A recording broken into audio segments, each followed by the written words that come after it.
This is me. If you ever need to get a hold of me, these are the two ways, email and phone. So feel free to contact me at any time if you have any questions you want to talk about air quality in general. First thing we like to just throw up here is just our organizational chart. This is the Charleston office. That's me at the top, right? But the thing to look at here is when you look down this chart is these two positions right here are vacant currently. Right now we have two site operators out of our Charleston office to run all the sites except those located in the northern panhandle.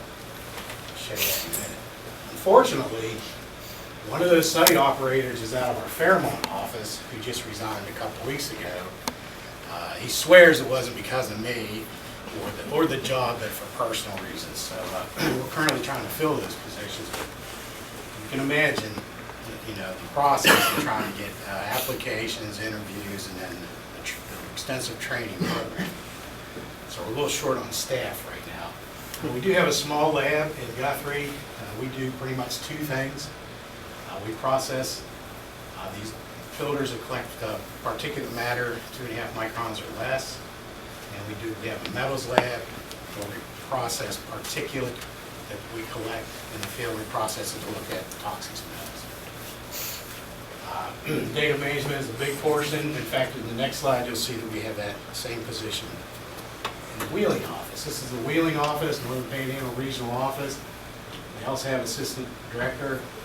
Their air monitoring group reports directly to that assistant director. And it was set up like that because in the 80s and 90s, they had a lot of air quality issues and managed their own program simply because of the presence of steel mills and other heavy industry. They still run quite a few sites which we'll look at. They also have a data management person in that office. And sometimes two's not enough. It's pretty much our network today. Counties, monitored parameter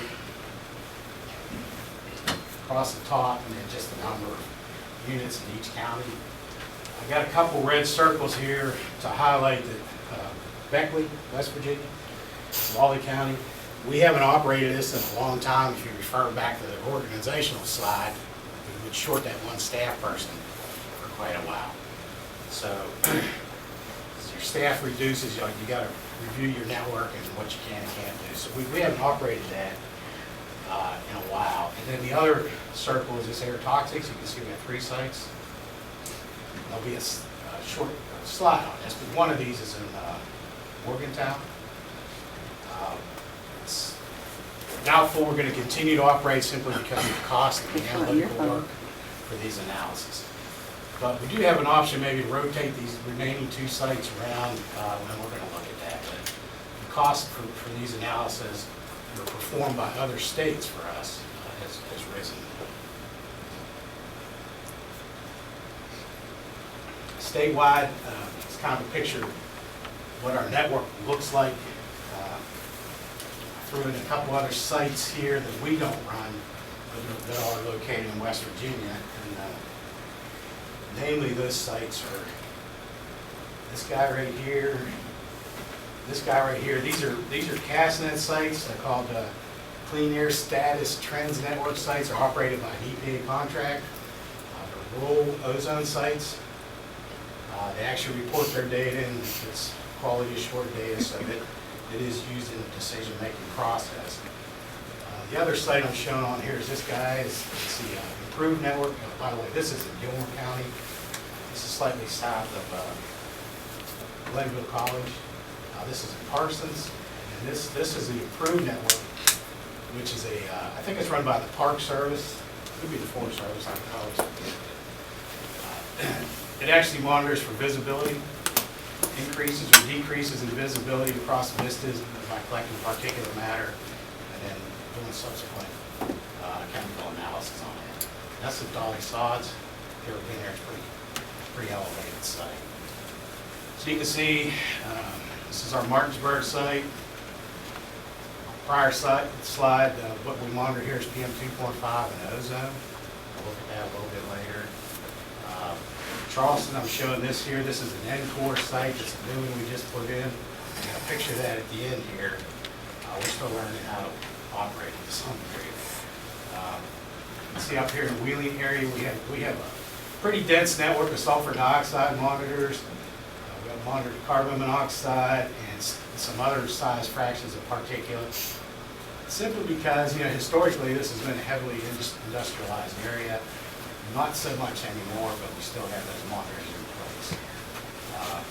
And here's the monitor, probably more of interest to you guys. Is this one here. This just means that we have a chemical speciation monitor at this site in Moundsville. So the Morgantown site, Wayne said, it's located out at the airport. I'll back and look at the history. It was established in 1983. It's pretty much always monitored for particulate matter and sulfur dioxide, maybe different size fractions of particulate matter. And then they put ozone in 2000. This is the air toxics I was talking about. These are all, we collect these samples, but these are all analyzed in laboratories. We analyze these metal samples. That's a pretty inexpensive process for us. But carbonyls are analyzed by Philadelphia, the city of Philadelphia air monitoring system. These volatile organic compounds that are speciated, in other words, you can kind of break out some of the species of the VOCs are analyzed by state of Maryland. So the cost for this one and this two have gone up tremendously beginning October 1st. It's kind of a, don't you love it? Get out here. Car, I was looking at something the other day, I drove right past it from my house. This is the site, you can see the airport here, ground, the airport road, or Harmon Road, right here. Kind of spatially see how it's located in the area. These are just zoom-ins. If you're ever out there, there's these two trailer looking things. I got another picture of them coming up here. Nothing exciting about them, pretty much a box, a trailer, except that this one here, over here is just for storage. This is the old trailer we used to have there. We just store stuff in here, extra instrumentation and parts and supplies. This is a relatively new installation for us. We learned, you can see, I'll talk about this, but we do a better job on some of these installs now because we got a little bit more money for some site development. But pretty much this is an air monitoring trailer. These are custom built for us to our specifications. Probably about $30,000. We put these rubber cap lips on here simply because they will leak after about 10 years. Some of these units can stay on the field for 30 years. So anyway, what you have here on the outside, this little line right here, this is the inlet for the air toxics component that samples volatile organic compounds, and carbonyls. These are glass lines, stainless steel inlet lines. They got a screen filter up here.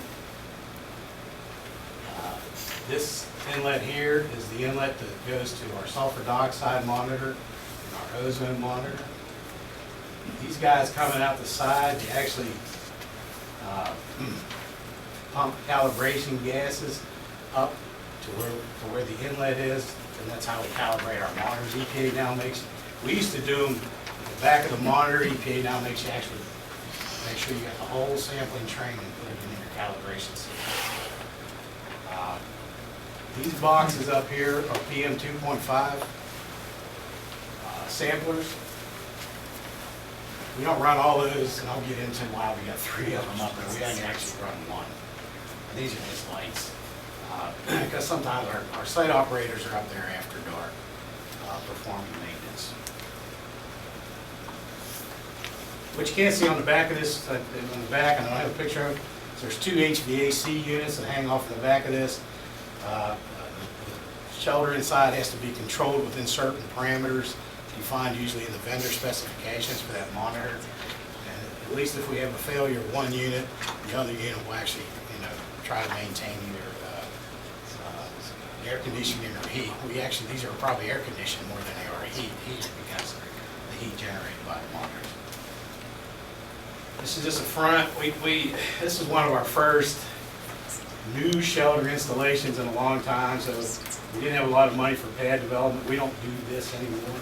There's actually a footer that runs back under here. These are all tied down and anchored down underground. We actually pour a pad now. So with this unit, we block the steps. We don't buy these anymore because they're not all that great. We actually put in small pads. The picture on the left is the inside. The picture on the right is what would be inside if I had a picture of the inside. I couldn't get a picture of these monitors, and this is these monitors are located also at the Morgantown site. This is actually the Morgantown site. What you can't see is there's an inlet line that comes in down here. It's glass. It has these little things on it you connect your monitors into, and the gas is distributed through the what's called the manifold. This is an ozone monitor. I mean, there's nothing, you know, they're just kind of boxes. Everything's on the inside on these things. It's an ozone monitor. This is another ozone monitor that we use for calibrations. This is an SO2 monitor. It's kind of a new one for us. Most of our SO2 monitors up until a couple of years ago when we started replacing them were probably 30 years old. We run these things for a long time. I don't know if this one will make 30 years, but the ones we did have. So this is a new product for us to be working with. So and this is a calibrator. This is pretty old. It might be approaching 20 years.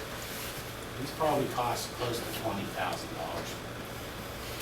This is a data logger. Basically, all the data generated from all these points put in this data logger from our central control computer in both the Wheeling and our office. We can control everything about these monitors in terms of, you know, averaging periods. Do we want to run an automated calibration check? What do we want to look at? Do we want to add different channels, subtract channels? So this is kind of the brains of all this system. This site, like all of our sites, is polled every night. We're currently using phone lines. We're switching to cellular systems one by one as we test them out. We pull all the data every night, so when I walk in and fire up my computer, all the data is sitting there in report formats. This is actually the air toxic cell. This is Charleston. The Morgantown site would have the same exact thing. This top one is, these little cartridges are for carbonyl analysis, and I can't really, it's VINPH line cartridges, and I can't pronounce that. That chemical isn't using here. But these come from Philadelphia. We put these little codes on here, like and this would be this top one here is the primary cartridge. This is a breakthrough in case there's so much material comes in. This cartridge can't hold it. This cartridge will pick it up. This was a duplicate.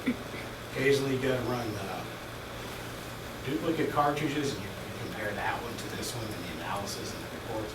And this is just a blank out here. There's nothing going through there. It's just a field blank. It's going to sit there, and that's going to go back to the Philadelphia lab, and so you can look at, see if we have any contamination issues that you need to be aware of in your sample. Excuse me? Yes. How often do you send those little things in? These guys, they have to be refrigerated, so we can probably bundle up probably a couple samples worth. So we probably send them in weekly, once or twice a week. And they get shipped out in a foam container. I think we send them FedEx or UPS, whichever one's available to us. These guys we can keep a little bit longer, but there's a, EPA says, you got to run the analysis on this within so many days, and this too. So there's a shelf life between the time the sample's been exposed and the time it's analyzed. So you have to make sure that these samples are available to the analytical lab in a timely manner so they can get the analysis performed. I forget what it is on this. It might be 60 days. I can't remember. It might be 30 days. These I don't remember. But this is a volatile organic compound summa canister, they call it. Air's collected in here. This unit here controls everything. It kicks everything on, the pump, the mass flow controllers. All the air is streamed in at a given rate. This instrument. make sure that we're constantly achieving that rate, that knows when to kick on, when to kick off. It generates certain data we may want to use and figuring out, did we have a good run time, did it run on the right day, this type of thing, which are all important to know. Just a close-up of the three I showed you earlier. This is a fairly new SO2 monitor. So these been working out pretty good. We're trying to deploy these at most of the sites and replace the old units. Ozone monitor, nothing much to see. Behind here is a little Thompson tubing, but everything's in the box. These are all programmable. They're all computer controlled. They all have chipsets in them. They all have motherboards. They all have pneumatics, electronics. Not much mechanical action in them except for the pumps in place. This is the data logger. This unit here, it took us 9 years to get enough of these to deploy to our site so that we could upgrade our software that communicates with these. So we just got the last few out not too many years ago, and now they're obsolete already. So it's like having your TV's never up. You know, you buy an LED, now it's Ultra 4K. You're never quite up to date with your technology. In fact, you can't even buy these anymore. I don't think. There is a scientific eBay out there. I guess if you want to get one, you can go out there and look for one.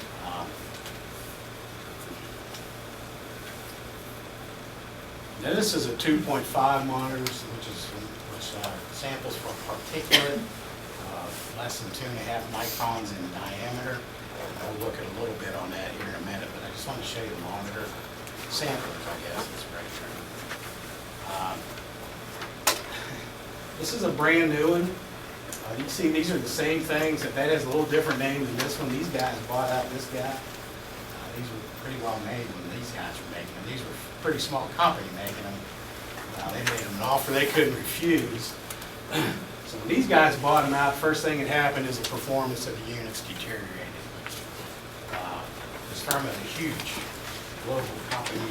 Their air portion is pretty small percentage of their operation. So we just bought these. We bought 12 of them. I think they're about $13,000 a piece. They weigh about 100 pounds, so you're lugging these things up and down these steps. We pull them up on the roofs. We hire sign companies to lift them up for us. And you stick them out there, and then they don't work.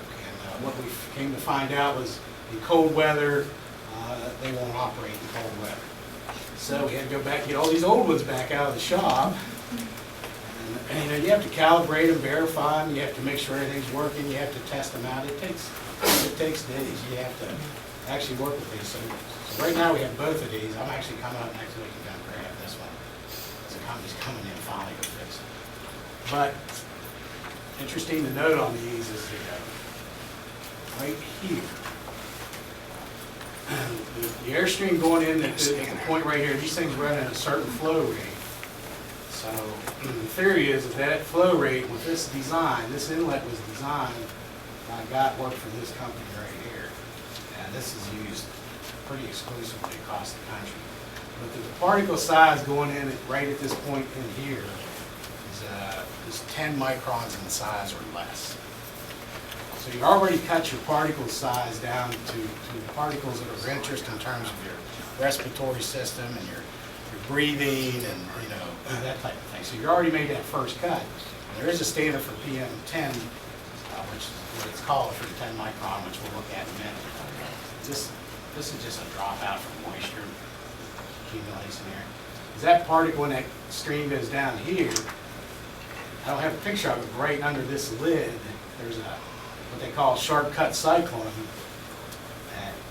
that again cuts that particle additionally. In other words, all the particles greater than the size that it wants to get to are not sampled. So it'll cut that size fraction down to 2.5 microns at this point, which is a very small particle that's very much of interest in terms of respiratory issues and exchange in with the blood system, the lungs, which Dr. McCauley will have some information, a lot of more information, better information I have on that. So that's the theory of how these things operate. So basically, it's a human being that's out there breathing. Breathing it, And our inlet heights can't be so high that they're not really representing the breathing zones that we operate in. And then technically this is supposed to be everything that gets through your natural defenses to fend off particles. And the 2.5 micron is what, and the 10, so the 2.5 can penetrate deeply into your lung areas. And so this is what it looks like inside. These are pretty complex. They're hard to, when they're broke, they're broke. When they work, they can still break. Basically, there's a filter in here, which is okay. These are the filter media that we use. This picture here is probably about 12 years old. I don't know if we see any quite this dark anymore. But even the light ones here that you think are still unexposed, these do have particulate on them. These are designed to collect particulate in 2.5 and less size range as far as aerodynamic diameter particles. So these filters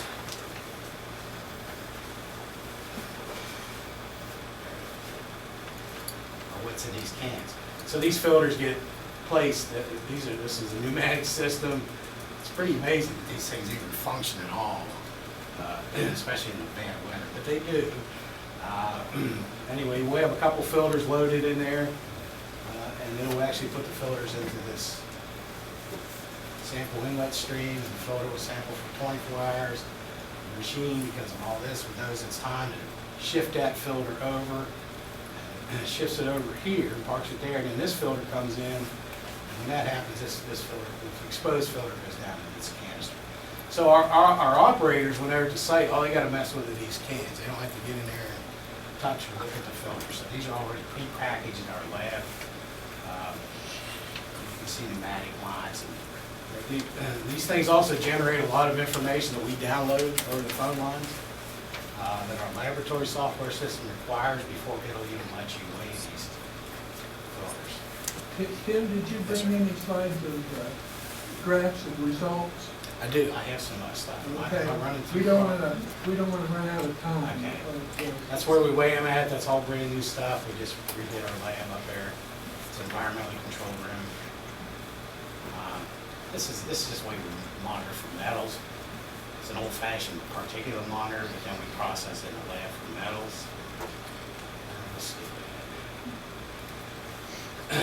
Just real quick, EPA sets a standard. And this is everything for which there is an air quality standard. It's health-based air quality standard. The newest one, the newest pollutant that EPA has found to set a standard for is this PM 2.5, and that happened in 1997. So it takes quite a while for a new pollutant to even be looked at, and then quite a while before quite a while before some of these standards change. I circled this ozone because that just changed last Thursday. It's now 70 parts per million. I've got a graph to show you how everything lines up. I have a question. Why is mercury not on there? We don't. Well, there's no ambient air quality standard for mercury. No standard? No. Why not? Well, I think it's because before EPA said, and I'm speaking for EPA, right? So, but before EPA sets these standards, you know, they look at a lot of information, studies, and results of studies, the health effects of the particular pollutant that they're looking at. Plus, another reason mercury, well, this is my opinion, mercury is a tough thing to monitor for. The monitors are very expensive, they're 6 figures, and they're very hard to run. We don't run any. But right now, the mercury standard is, and I got a couple things at the end, the mercury standard is actually set at the source side. So they're trying to control mercury emissions from the source. But there is no health-based national ambient air quality standard for mercury. All Okay, there do they is report it at the source? Pardon me? Do they report it? You say they monitor it at the source. I mean, they're trying to control it on the source through work practices and everything. I got some slides at the end about what they're looking at in terms of mercury and air toxic standards. Under NO2, because you've got to have a lot of road traffic in high population areas. Same with the CO. We still monitor carbon monoxide up in Northern Panhandle, but there is no carbon monoxide because the source is not operating anymore. We do lead over Huntington simply because there's a lead source. It just talks about, you want to get right to the graphs. Yeah. Anyway, just everything that we have to do to operate our monitors. But here's some of the data. 24-hour PM 2.5, which is a 2.5 micron size particle. We really have never had a problem with the 24-hour average on the fine particulate matter. This is all the sites statewide. This is Beckley, and I tried to bring it up to 2015. It's off the bottom here, you can't see it. These are, each one of these points is a 3-year period, because the standard's based on the 3-year average. The design values are based on the averages over 3 years. Ignore this because this is the site we really haven't been operating too much here, so that's artificially low there. So you can see we really haven't had much issue. The standard changed in 2006. Well, generally speaking, with coal-fired power plants being scrubbed and with reduced use of coal now, why air quality in the state has been improving over the last 10, 12 years. It has. And there's been several initiatives through the years. The NOx SIP call, which required scrubbing for NOx emissions, SO2 scrubbers that have been put on the power plants, plant closures over the past couple of years. So all that has contributed to some reduction in air quality values. Do we have more power plants in the Morgantown area than other areas though? Because there's 2 of them that you always see. In fact, they create our clouds, it looks like, a lot Yeah, of times. we have 2 big ones here, Fort Martin and Longview. Right. And then the Beechhurst downtown, so we have plenty, plenty here. So the state could be good, but we could be bad.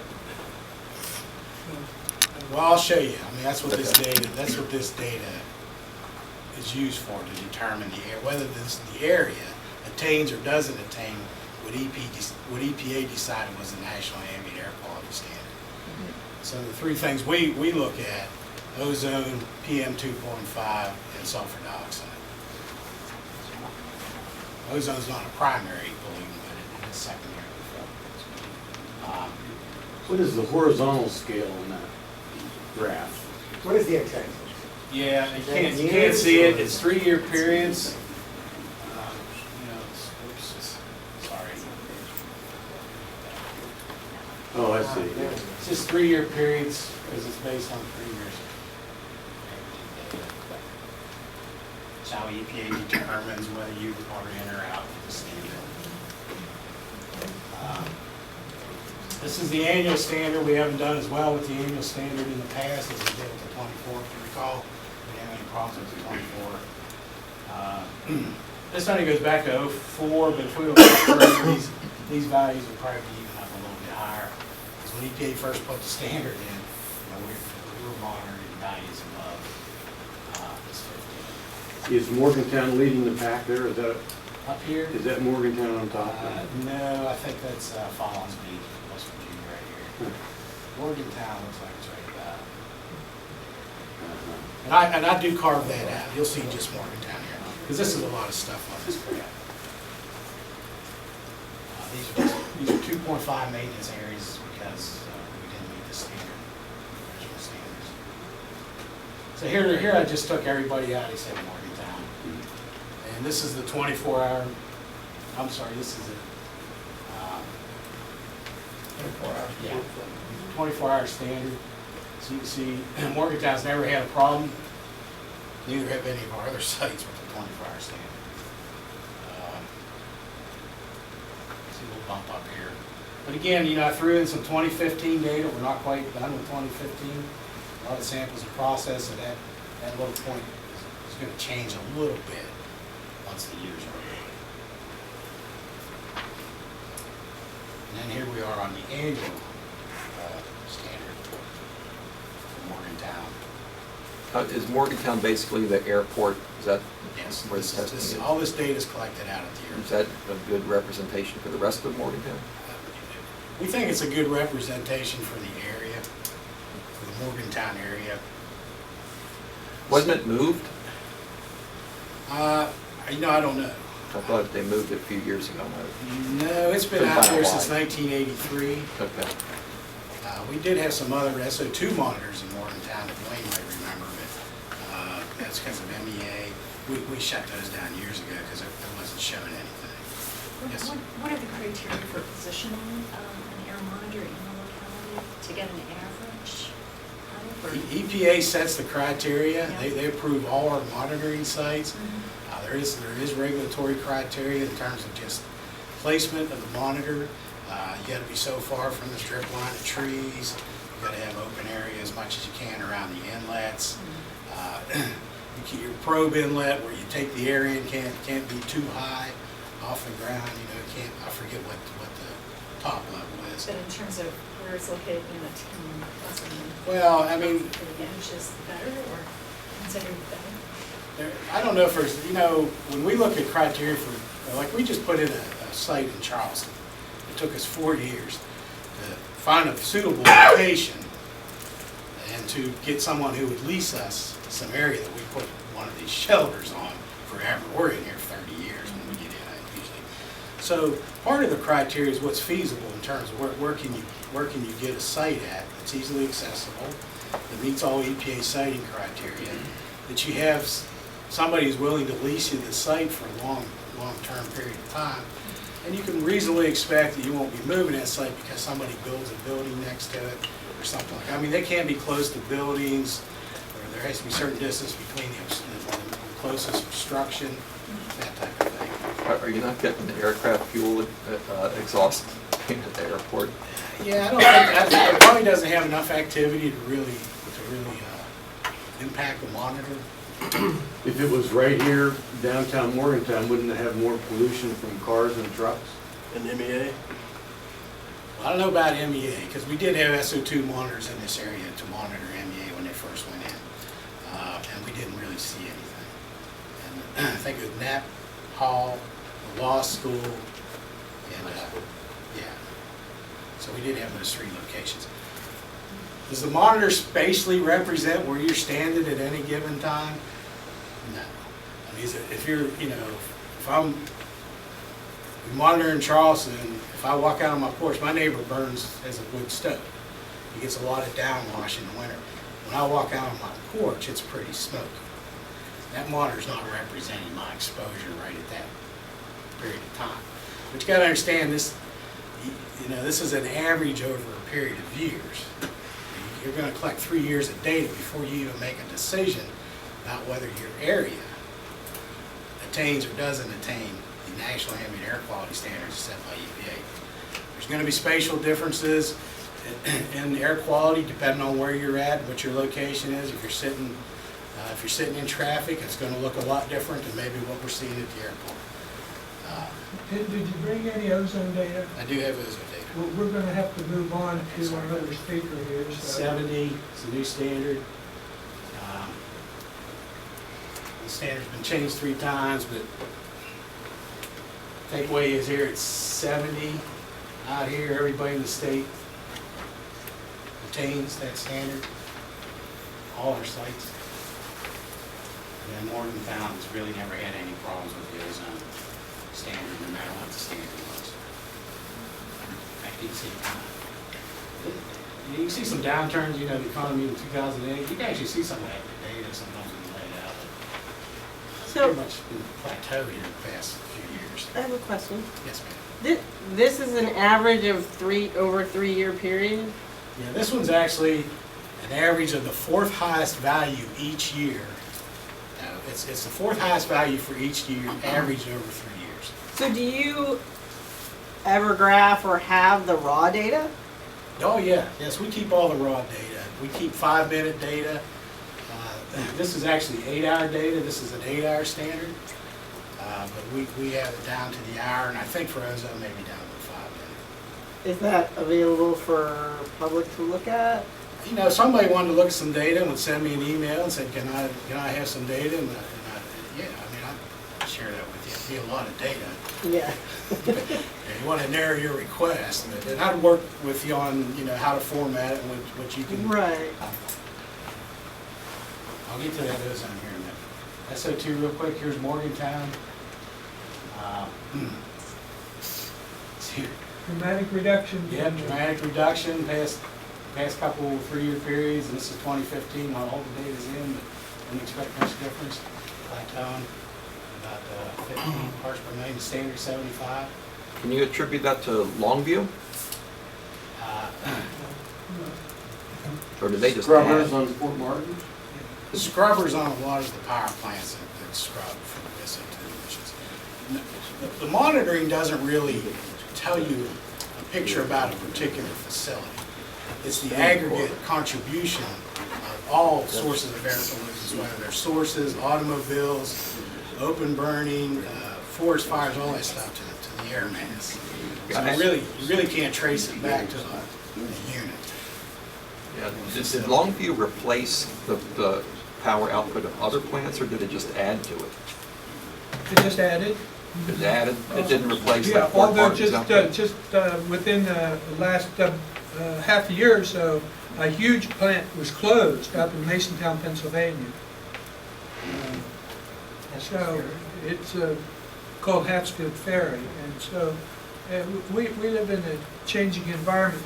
But you know, the Longview plant's in bankruptcy, and Out of bankruptcy they now. have they're It's not, struggling. it's no longer in bankruptcy. It's not. No. Okay. I will say this, when we did have some SO2 excursions in Morgantown, when you looked at the wind patterns that day that were coming out of the north, and I'm not implicating any facility or anything, but there's other facilities to the north of our monitoring site. It was Pittsburgh. Pittsburgh did it to us. That's Pittsburgh, that's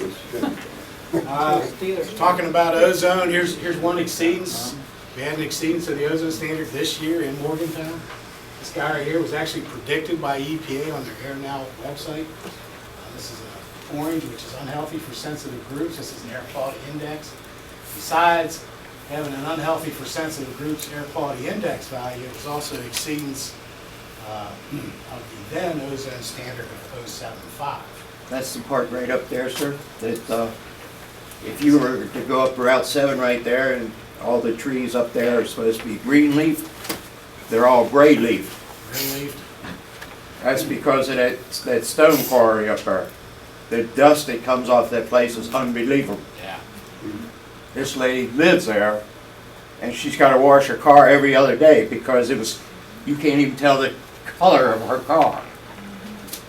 We do have an enforcement section that you can, and our Fairmont office, you can file a complaint or call them. They've been there, EPA's been there. I'll talk to those guys and see what they got. It's toxic, that's the trouble. I don't know much about the compliance enforcement side, I'm on the air monitoring side. You not only got the dust from that, you also got the carbon monoxide from the diesel fumes. Diesel fumes are worse than gasoline fumes. And I think Volkswagen. on and on and on. demonstrated the problem with diesel. Yeah. Okay, anyway, we did have an exceedance and a violation, and it actually, anyway, I was gonna show you a little trajectory. This is the air, this is how the air flowed the days before Columbus. We had the same problem in Vienna, and it went right into Morgantown. So it's like a blob of material going through. Could be a blob of Do we know transported what the material. original source? Yeah, you won't ever, that could be Indiana. Plus, you know, as it's going along, you're generating your own ozone in your communities, in your cities. So as it mixes down from the upper levels in the morning, at around 10 o'clock mixes down, ozone's being generated at ground level, this stuff's coming down from upper elevations, and you end up with these. May have had a branch from Huntington or Cincinnati or something. Yeah, this is actually Vienna here. We had an 80 there the day before. The only two exceedances we had were here in Vienna, one right after the other. That was it. All right. Well, Thanks, all right. Appreciate it. Anyway, you got any questions, just call me or email me. I'll be happy to talk to you. Thanks, Tim. Thank you. Very good. I'm a researcher, not a regulator, as Tim is. And so a lot of what I talk about are not things that are necessarily regulated, but things that may need to be regulated in the future. So we're taking a look at what the needs are, particularly for protecting the health of the population. And that's why I come from the School of Public Health.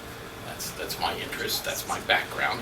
I started here in 1972 doing air pollution work. In fact, a fellow that was here retired, and I took over the air pollution courses for about 30 years. So I'm kind of familiar with air pollution in this area. And most recently, a lot of the work that I have been doing has been on these things called ultrafine particles, which are not regulated.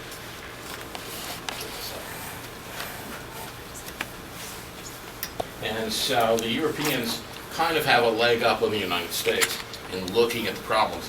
And what they've seen in these areas are that the ultrafine particles seem to be associated, the exposure to them seems to be associated certainly with three major groups of disease. One is asthma in children, another is cardiovascular disease in older people, and the third one is cancers. And so my interest came because I had started off here when I worked for NIOSH looking at diesel exposure in underground mines. And that's where my interest was, and that's where I developed some of the techniques that I'm using for monitoring these ultrafine particles. If my slideshow will ever come up, which is taking its own sweet time doing. Now, times have changed, industry has changed, and the kinds of pollutants we might be interested in have begun to change. And so these ultrafine particles are a new thing on the list. You heard Tim talk about PM 2.5 and PM 10. That means 2.5 micrometers. So about 40 of those will stack up across a human hair, as opposed to 1,000 of the ultrafine particles stacking up. The other difference between the kind of work I do is that, as Tim showed you, the averages for your exposure is something that is done over a 3-year period. And it's supposed to represent what you're exposed to. However, we're concerned about, particularly with this new class of particles, what your exposures might be on a shorter term basis. Because where the studies have been done, particularly with children who are currently asthmatics, when the levels of ultrafine particles rise for perhaps just a few days at a time, you start seeing these children show up in emergency rooms with exacerbation with asthma attacks. And so the 3-year averaging period is not necessarily something that should be applied even to these kinds of particles. So the ultrafine particles cause what's known as oxidative stress, which leads to inflammation. And everybody knows what inflammation is. If you scratch your skin, you see it turn red. That's inflammation. Well, all of the cells in your body can undergo inflammation if they're irritated. And inflammation can be the start of a number of different kinds of disease. Also, they've been talking about levels, and this is important to remember because I'm going to show you some levels of ultrafine particles, that the biological effects that they see occur at particle concentrations of 32,000 particles per cubic centimeter. Now, when you heard about the PM 2.5 and PM 10, the levels that they were talking about were micrograms per cubic meter. That's a mass per volume of air. This is not a mass per volume of air in this particular case. This is a number of particles per volume of air.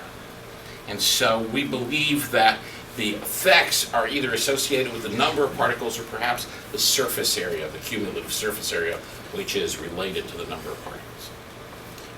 When the EPA monitors PM10 and PM 2.5, the mass amount of these ultrafine particles that are out there are so tiny they don't show up. So the monitoring that's being done for PM10 and PM 2.5 is really not monitoring the levels of ultrafine particles. Even if we could look at the mass of ultrafine particles, you wouldn't see them on these filters for the bigger particles that are there. And that's just scaling for that. But here, if you had a table full of raisins and one pumpkin, and you were weighing everything on that table, the weight would be dominated by the pumpkin. The pumpkin outweighs all of the raisins. The raisins outnumber the pumpkin, obviously. And so what we're talking about with ultrafine particles are the raisins, not the pumpkin. PM10, the PM2.5 are the pumpkins. So when they go to monitor things, they see the big stuff. And they don't see the little stuff. Also, PM 2.5. You ever hear the saying that a camel is a horse designed by a committee? Well, a PM 2.5 standard is a health standard designed by a committee. For PM 2.5 to be effective in protecting your health, it should be measuring the dose that you get, right? The dose makes the poison. You've heard that saying before. Okay, well, if I were to hand you an aspirin, say put this aspirin in your hand. All right, now your dose is the aspirin that's in your hand. You go, well, no, it's not a dose. Really, I'll put it in my mouth and swallow it, right? So it has to go in my body. Well, if it's not going in your body and staying in your body, it's not part of the dose.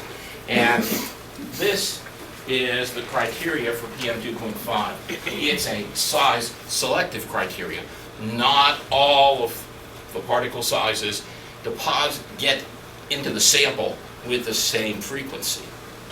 Same thing is true in your lung. Not all the particles stay in your lung to the same percentage. In fact, the percentage that they follow is this somewhat complex curve. For PM 2.5 to be dose, you would really have to follow this red line. And you can see pretty easily that the two things are not the same. They're two different criteria. The red line is your dose, the blue line is what's being monitored. And so even if we were to allow PM 2.5 as some measure of health, it might not be such a good measure. We might not think that we get much predictive value from it. Did you say that the ultrafine is not being measured in PM 2.5? The ultrafine is being collected. What's being collected is being weighed, and you can have, wide variations in this material. The ultrafine is down in here. You can have wide variations in there and not see the mass change. So if I change the amount of ultrafine particles in the air by 300, 400, 500%, you won't see the mass. Because they're going by weight. Because they're going by weight. And remember, these are the pumpkins down in here. These are the raisins. And if you weigh them all together, you're going to see the pumpkin, not the raisins. Well, they're included in the weight. They're included in the weight, but you can see the variation in them. And it's the variation that's going to tell you what's going on and be predictive of what might happen. So we have gone around in various areas in West Virginia and tried to measure ultrafine particles in the air. This takes fairly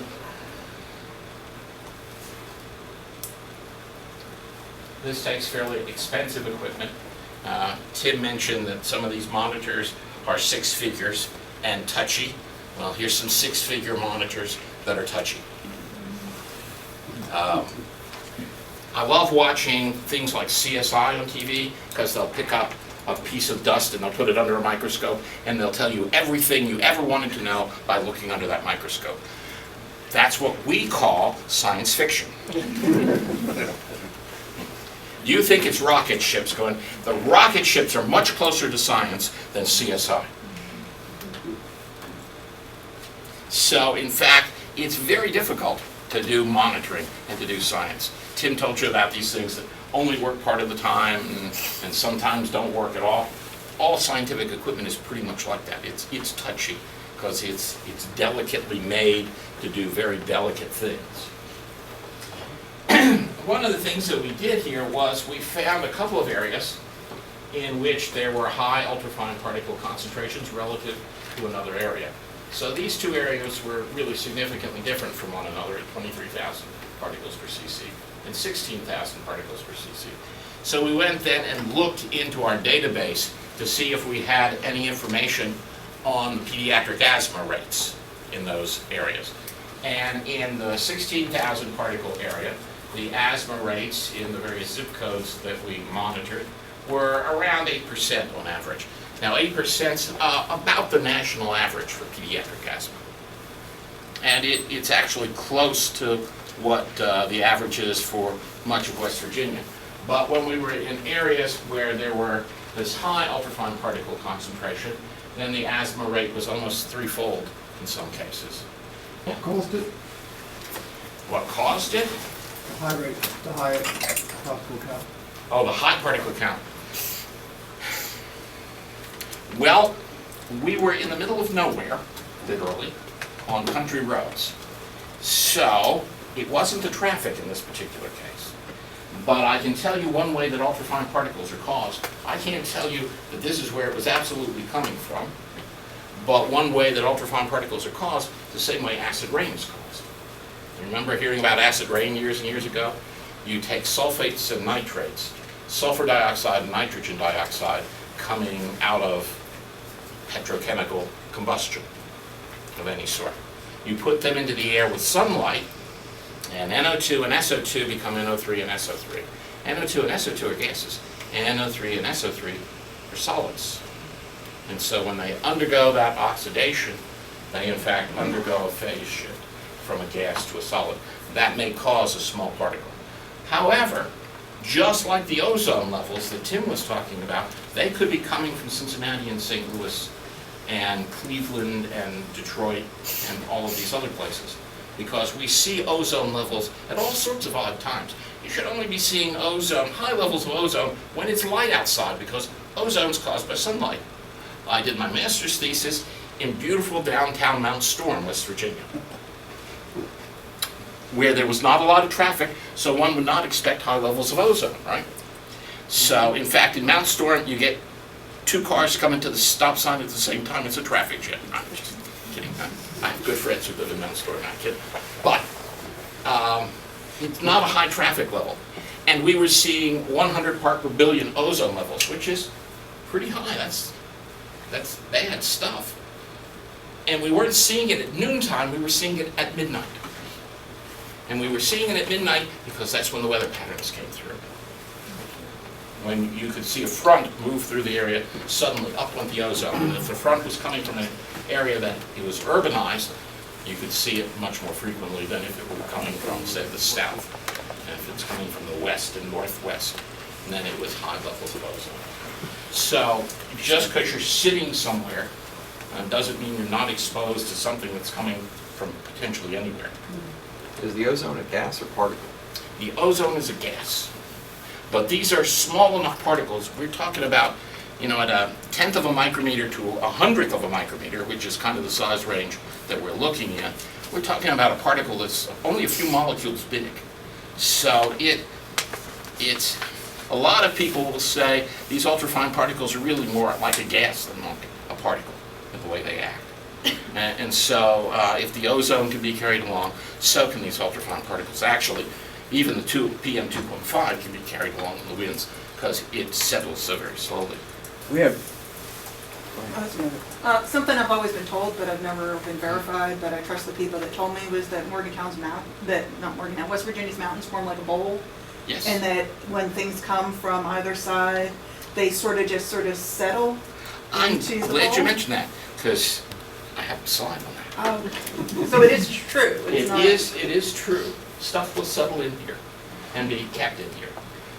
When we look in areas where there was a mountaintop removal, in fact, there were high levels of these ultrafine particles. And in fact, the distinguishing feature for areas where there's mountaintop mining going on, as opposed to areas where there wasn't mountaintop mining going on, were that the concentrations were significantly higher where the mountaintop mining was going on.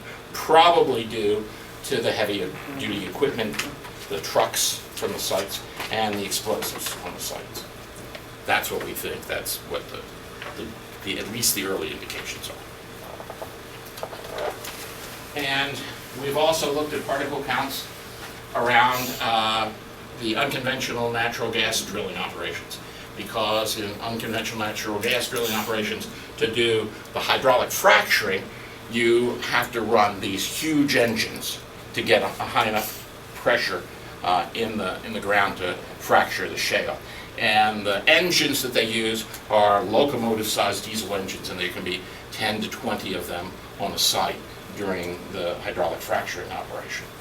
And so in going around those, And as I said before, one of the things that they know in Europe is if you have diesels, you're likely to have ultrafine particles. And so when we looked around places where there was in fact this kind of activity going on, we could see some levels of ultrafines that were 30 to 40,000 particles per cc. Now remember that they said we saw biological effects in some of these European studies at about 32,000. In fact, we saw pediatric asthma exacerbation in studies in Copenhagen at about 8,000 particles per cc. And so we were substantially above that. And some of the pediatricians in this area, this is just outside Wheeling, some of the pediatricians in this area are starting to report seeing exacerbation of asthma in the children that are their patients. So we're a little concerned about ultrafine particles, particularly from diesels. Now, they don't have to be just hydraulic fracturing on the site.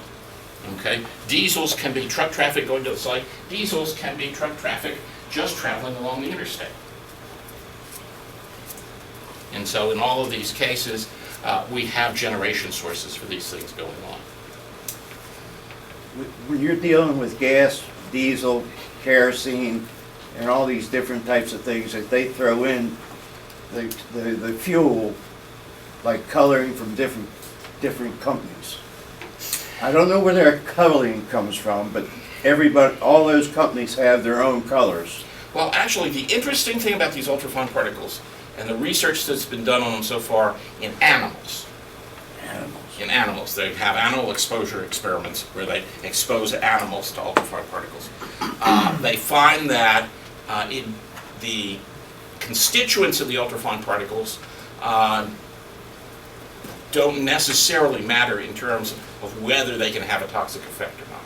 So you can have something that's relatively benign and still get a toxic effect just because you've made it as small as the ultrafine particles are. 23 years fueling airplanes. Mm-hmm. You know where I'm going. Yeah. Okay. APU runs off of kerosene. Right. The electrifying units they use to cut down on the APUs is a ground unit, which is worse than what I'm smelling is out of the APU burnt fuel. Yep. I've been smelling gasoline, kerosene, diesel fuel, all these things for 25 years. Right. And I can't breathe, I'm on a CPAP. Mm-hmm. That's where it's at. Yeah, that's not contrary to anything that's been seen so far in the epidemiologic and the toxicological literature. So I could not say, I couldn't say you were crazy for that. I'd have to say, that might be expected. You might be crazy, but you might even crazy people can be right. We need to press on, Mike. Yeah. And this is what the diesel particulate looks like. They form these agglomerates that look like strings of pearls. And this is approximately a micrometer in length. So you can see the individual particles here that have agglomerated together in some of the smaller ones. These are the ultrafine particle sizes. And if you have one of those fancy, expensive monitors, you can see the size distribution of this stuff like that. So where we have these blue sites, we've been doing monitoring for the ultrafine particles just this past spring. The red sites are where we're actually monitoring more the PM 2.5, and this is where the well is being drilled outside Morgantown. And so the red sites are mostly in place for looking at what the exposures might be from the well sites. Are you taking just occasional samples, or is it continuous monitoring? It's continuous monitoring. Really? And so here's some continuous monitoring that we did along Beechhurst. And this is the PM 2.5. And this is the ultrafine dust. So if we go back to the... What are the different colors? Yeah, I'll show you. So the dust is in blue. So this is the PM 2.5. And in the gray is the traffic along this. And in this particular case, this was for the number of heavy-duty trucks that we were seeing at a particular time, the number of heavy-duty trucks per hour. So you can see that the PM 2.5 kind of follows along with the traffic. Actually, the ultrafine does a slightly better job of following along with the traffic because it's heavy-duty diesels. And so you would expect heavy-duty diesels to be producing these ultrafines, and therefore you would expect them to be following along in terms of concentration. And that is exactly what we see on Beechhurst. And we did a sampling spot on University Avenue, and the PM 2.5 does not follow along very well with the number of cars. So it's not very predictive of what might be coming out of the tailpipe of the cars, at least in this location for this time period. The ultrafine, again, not very good for the number of cars. Cars are not known to be producers of these ultrafine particles, or not as many as for the diesels. What's So- the scale on the x-axis? That's actually 15-minute periods. So you were getting up into the tens of thousands of particles. We were seeing tens of thousands of particles of the ultrafine. So those are levels that could be, if you're near the roadways, that could be associated with kinds of illnesses that people have reported in the literature. Those would be asthma, cardiovascular disease, Aren't cancer. they chronic though? Wouldn't you need exposure over Well, for months exacerbation, of time or for whatever? exacerbation of asthma, the 1 or 2 days was sufficient to send the children to the emergency rooms. Yeah. Do these fit into the nanoparticle category, or are they bigger? Yeah, nanoparticles and ultrafine particles are exactly the same size particle. It's just that in the literature, if you see nanoparticles, generally they were produced for a particular purpose, Yeah. purposefully produced, and the ultrafines are ones that just happen to be produced. They're both the same size, less than a tenth of a My micrometer. limited knowledge of nanoparticles is that they can behave completely differently in the body to bigger particles, like for example carbon can be toxic at that size. That's exactly right. In fact, one of the things that has been used is titanium dioxide, which as a larger particle is relatively benign when you expose people to it, or rats to it.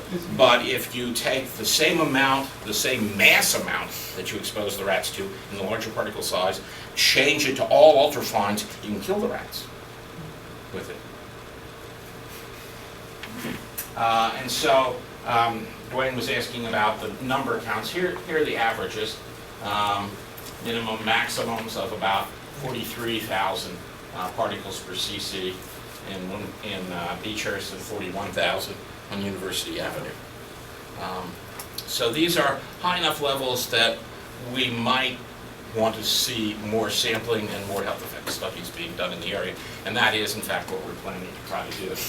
So for ultrafine particles, the number of trucks that passed by the sampling station was significantly related to the concentration. The number of cars was not.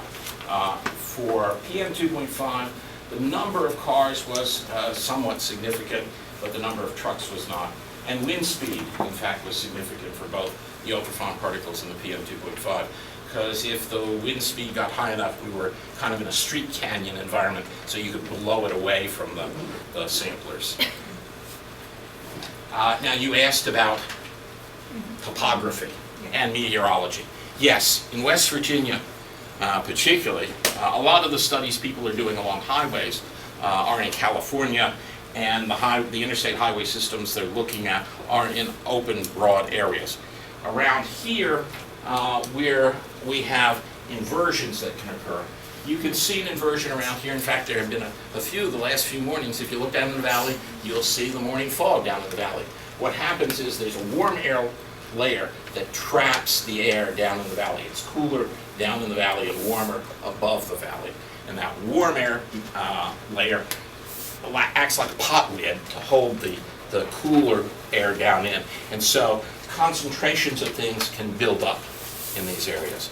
And that depends upon the meteorology that happens, particularly around this time of year, and the topography, having the narrower valleys that may have a lot of curves and bends in them that tend to cut off flow up and down the valley and make them into almost bowls, something like Los Angeles. So in summary, with the project going on for the unconventional natural gas drilling, we're going to be doing sampling over the next 5 years in Morgantown. We're going to be trying to mount a health effects study at the same time to see if there's any effects of the drilling on the area, but also just to see what the health levels are associated with some of the pollutants that we're already seeing. That these would include ultrafine particles, PM2.5, volatile organic compounds, and metals. This drilling operation is kind of a laboratory for future operations, and they're trying to do, in this particular case, the optimum job, while producing the smallest amount of pollution they can while getting this drilling done. So this may well help set standards for things like Marcellus Shale drilling operations, and say, okay, you can achieve this kind of level, so you should achieve this kind of level, because it can be done. Here's the technological feasibility, and here's what we expect perhaps the at least short-term health effects to be. And of course, we are seeing these high levels of ultrafine particles downtown, so it would be interesting to do future monitoring there.